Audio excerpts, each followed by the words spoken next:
Welcome. You're tuned to the Urban Affairs program. It's time to get up for Urban Perspectives with your host, Pete Rhodes.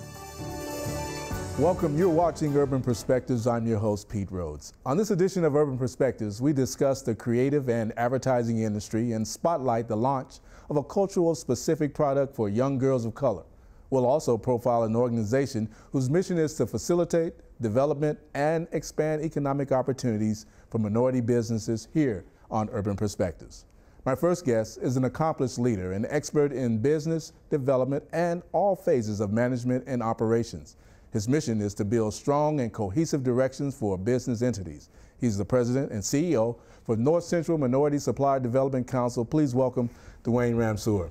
Thank you. Duane, how you doing, man? I'm doing good. Glad to be here. We get a chance to work a lot together behind the scenes and with and through the council. I want to thank you so much for involving my company and showing how it's all done.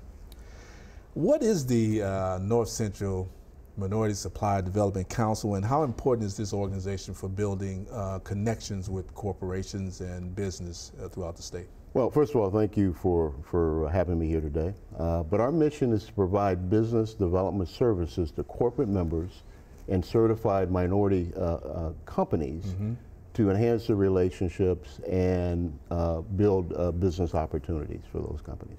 Now, you've been at the helm for a few years now. Since January 2011. It seems a much shorter period, but yes, you've done so many things over that short period of time.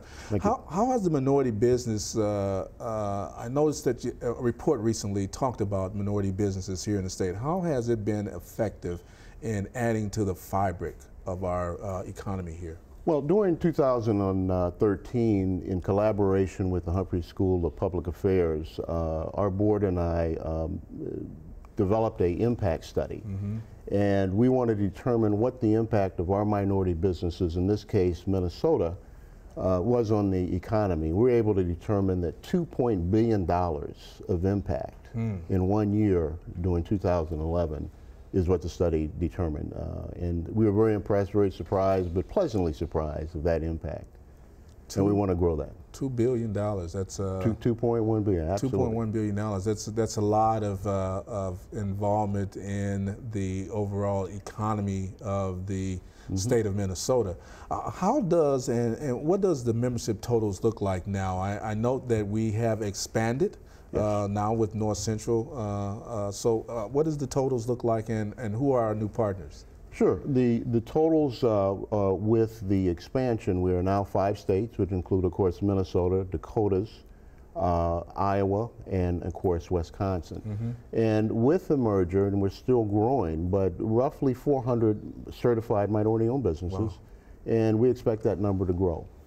Now, you do a number of programs and procurement meetings, and what do some of those do to create and attract minority businesses to join with us? Great question, great number of questions. Well, one of the things that procurement meetings will do, and we have one almost every month, we have one coming up August 21st in collaboration with the leadership at Super Value. But these meetings allow certified minority businesses to network and to increase their businesses with the leadership, procurement leadership of these particular corporations.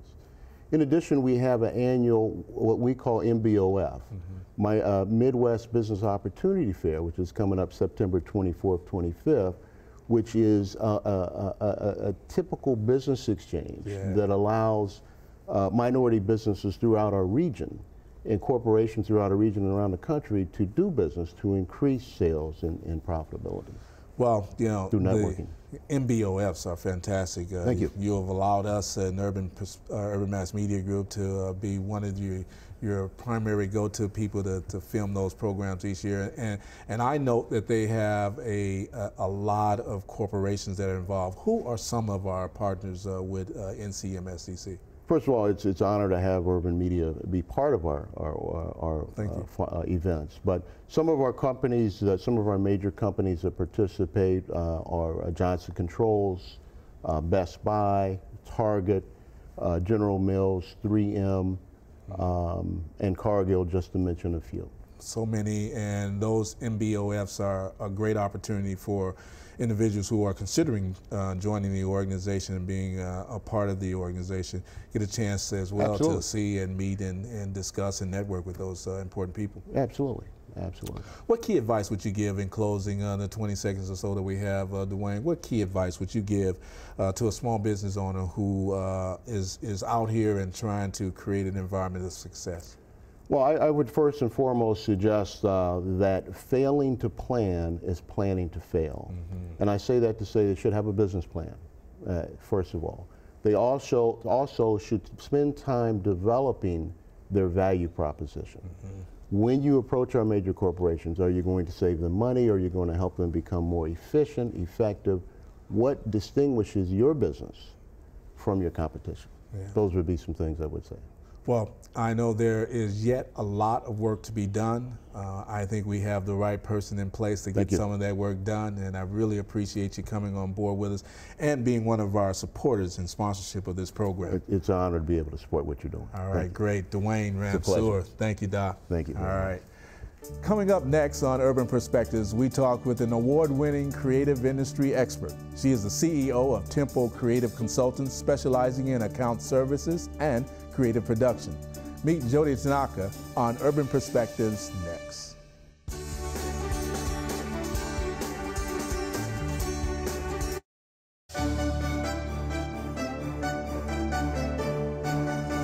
Welcome back to Urban Perspectives. My next guest has been involved in creative marketing and communications industry for over 20 years.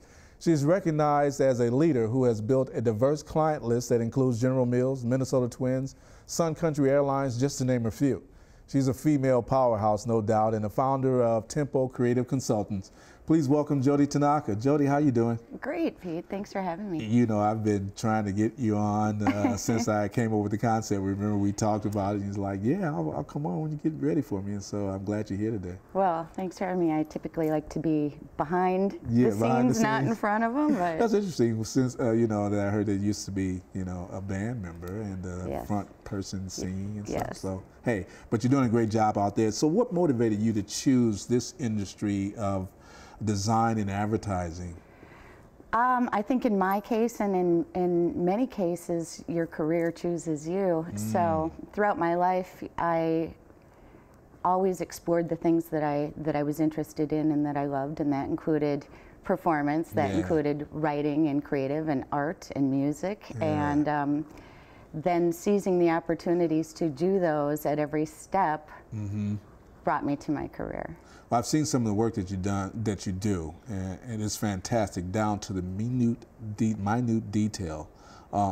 What services, if you could explain to our audience, that Tempo Creative does for their clients? Sure. We're a creative marketing communications firm, so we do a lot of branding, a lot of graphic design, advertising, strategic planning, and which includes media planning and producing advertising, which would be, you know, commercials and billboards and things like that. But a lot of it is just marketing communications, so that could be anything from event marketing to annual reports to in my case, a lot of multicultural and sports marketing. Yeah, I'm sure that could be kind of tedious working with clients to make sure that that you get it right for them.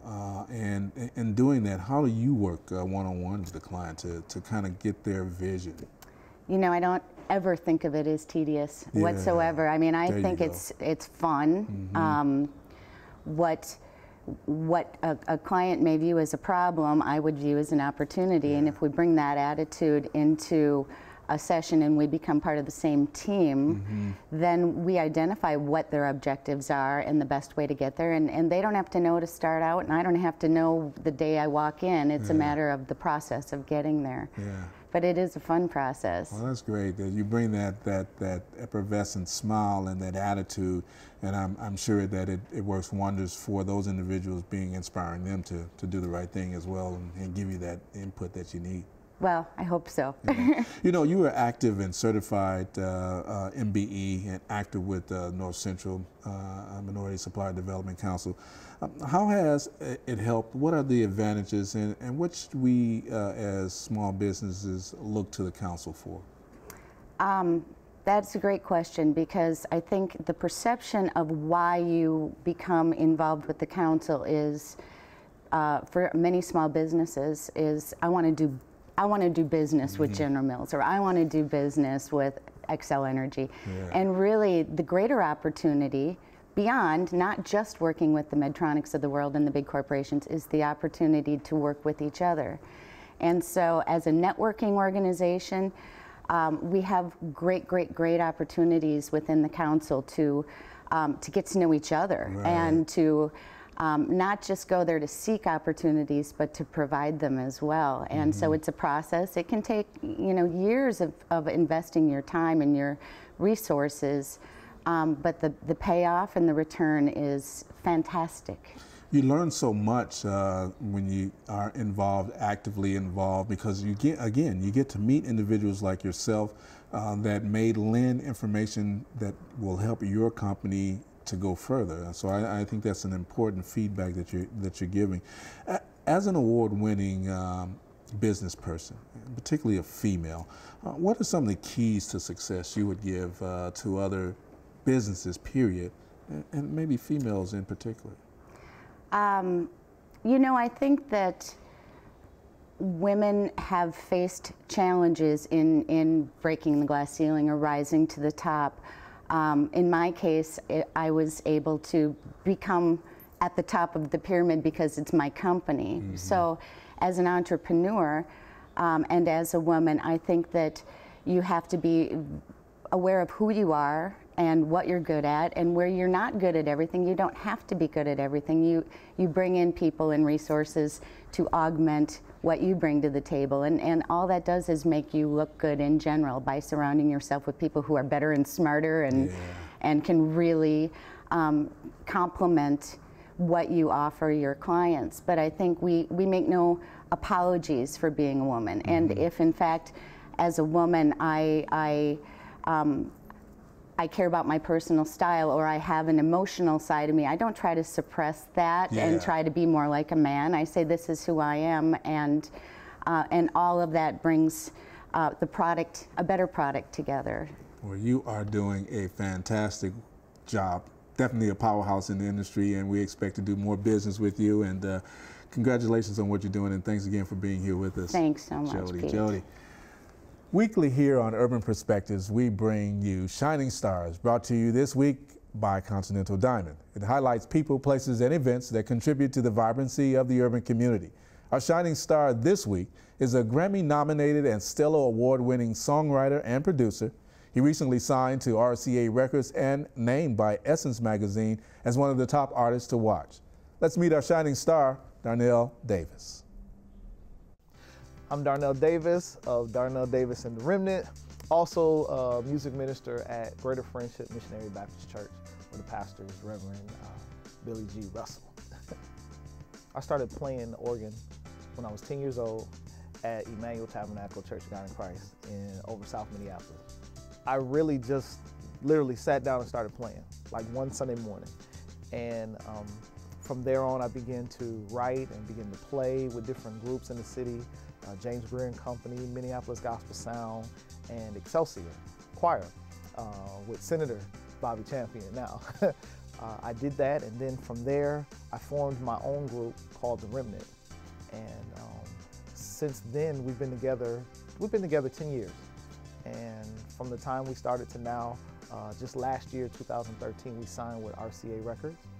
And we have a new project out that dropped in March, titled Moving Forward. Minneapolis has always been trendsetters. You look at Prince, nobody's doing what Prince is doing. Nobody, you look at Jimmy and Terry, you know, and they've had like great careers, and so that sound is very influential in what we do because of where we're based out of. It would only make sense for us to sound like where we come from. Just a word of encouragement to the up and coming gospel artists, just to make sure you maintain your identity. Don't try to be anybody else. Don't try to do what's already been done.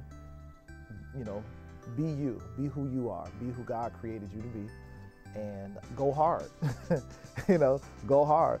You know, this is work, and the one thing about it is that no one's going to give it to you. You got to go get it. And so, you know, go hard, chase after your dreams. I'm Darnell Davis, and you're watching Urban Perspectives. Coming up, we speak with an entrepreneur whose experience as a retail marketing and brands expert has guided her to the creation of a brand and product that is relevant and specifically made for young girls of color. We are delighted to hear about this fantastic new product when we talk with Audra Robinson next on Urban Perspectives.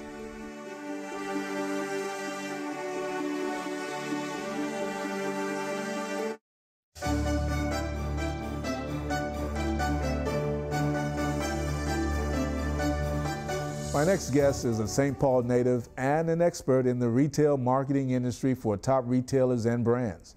She has created a new product to build self-esteem, respect, and leadership skills and empowerment for young women of color.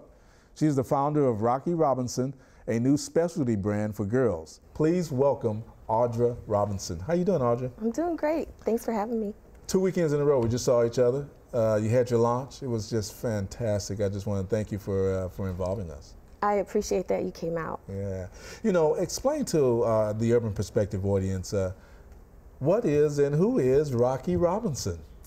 So Rocky Robinson is a brand for girls. I wanted to create a really meaningful character that was aspirational and grounded in education and being excellent, and really just inviting and beautiful, and would be meaningful and relevant to Black girls and their peers. So how did you come about this? I mean, I know that you've worked a lot with some of the retailers. We won't name them, but everybody knows them. How did you come up with Rocky Robinson? You know, after working in the retail marketing space, and particularly in multicultural marketing, I really noticed that there was a gap, and there was a gap in providing products that really affirmed Black girls. And along with the relationships I've had from being an aunt and having cute little friends, I wanted to create something that honored them. Yeah. Well, you know, we recently covered your launch, as we talked about earlier, and it was, for me, a great experience. Did it meet your expectations?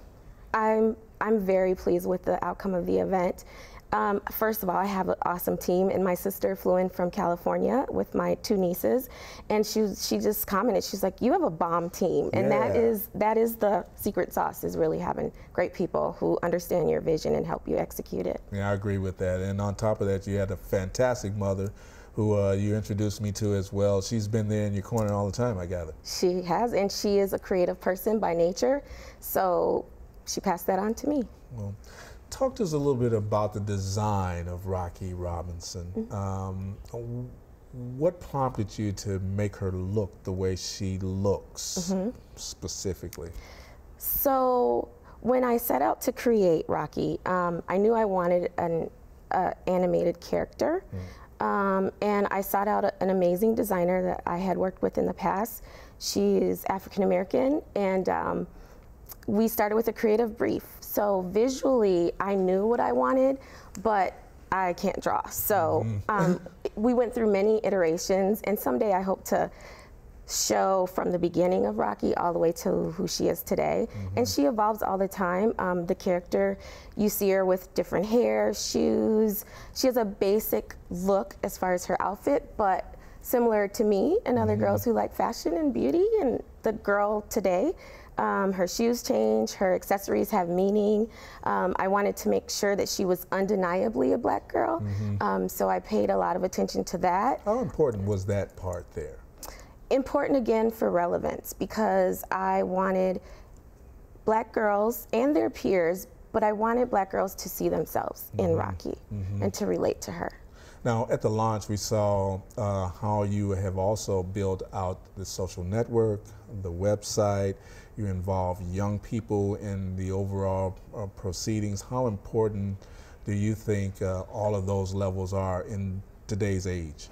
I think that when you're building a brand, particularly if you want to reach multicultural audiences, you need to be relevant, you need to be respectful, and you need to be authentic. So a part of that, you know, three-piece, I think, ingredient to creating a great cultural brand is making sure that the people who that you're trying to reach are a part of creating that. So I sought out my nieces. They were 4 and 6 when I started on Rocky, and I would send sketches to them and say, what do you think about her hair? What do you think about this color? And really, she's been in the making for 6 years, and when I look at her, even right before the launch party, I feel like she's still relevant, and it just makes me very proud. Where do you want to see her go locally and nationally from here? So I opened up the Rocky Facebook page. It's me, or You're So Cute Rocky, on Facebook last July, on my birthday, as a matter of fact, July 2nd. And she currently has nearly 4,000 likes, just by her great brand, the look that she has, and the messaging that we send out, which is all about encouraging girls, education, highlighting girls who look like Rocky and their achievements. So that alone is exciting to me. And then at the launch party, we launched the website, which is itsmerocky.com. So the future of Rocky is all about engaging, creating awesome content that engages girls and relevant. We have product. And we'll just continue to grow using the format of launch parties. We are eyeballing New York, so Brooklyn, Harlem, watch out for Rocky, and then LA, and continue through social and viral and sharing. That's great. Well, we wish you all the best. We have some ideas as well for Rocky Robinson, and great job, Audra. Keep up the good work. We like to see new entrepreneurs do things, being an entrepreneur myself. Yeah, thank you so much. Thank you so much for being here. Thanks. Rocky Robinson, yes. Well, for more information on Rocky Robinson, visit our website at urbanperspectives.tv, where you'll find community links for all that information on her. Thank you for watching Urban Perspectives. I also like to thank my guests, Duane Ramseur, Jodi Tanaka, and the lovely Audra Robinson, and our team here at BMA and WCCO, and of course you, the audience, for getting up with Urban Perspectives. And remember, there are positive things happening in our cities. See them here on Urban Perspectives.